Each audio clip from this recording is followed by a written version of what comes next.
all the news isn't bad. There were some smart decisions of the week. What's your HCC smart decision of the week? Well, the one smart decision that just hit me over the head while I was watching the game, I saw Frank Bush. They took him from the coach's booth, which is right next to us on the press box, and said, you know what? You need to get your butt on the sideline, and you need to get a temperature, get a feel of what's going on with the players on the battlefield. And since they don't have that leader in a D'Amico Ryans, I thought it was a very smart move to get your coordinator, who the guys like. The guys like Frank Bush, and they want to win for him, but they're just not doing it. But to get his presence on the field, I thought that was a smart move. And besides the loss and the last drive, they actually had probably their best defensive game of the year. And I think Frank Bush being on the sideline had a lot to do with it. So though it all wasn't positive, obviously they lost, I think that was the one smart decision that they made. Do you know that if they had stopped the Jets on that last series, would have been the fewest points they'd allowed all year.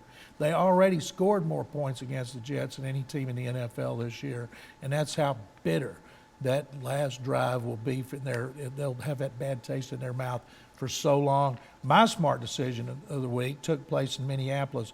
When your players quit on you, like they did in Dallas, like they did in Minnesota, you have to make a change. Players haven't quit on the Texans. They're playing as hard as they can. They're just blowing games at the end. I thought Minnesota owner Ziggy Wilf to get rid of Brad Childress is one thing, but he had a coordinator, Leslie Frazier, former cornerback.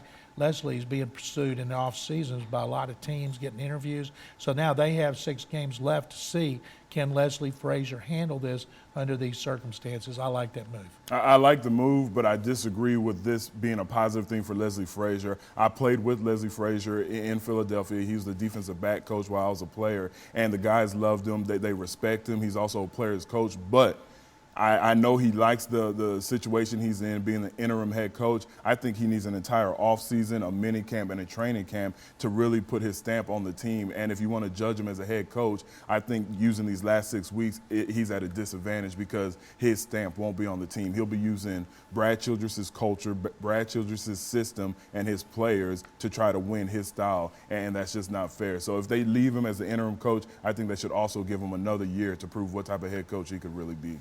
I think there's a good chance that's going to happen because of the lockout coming.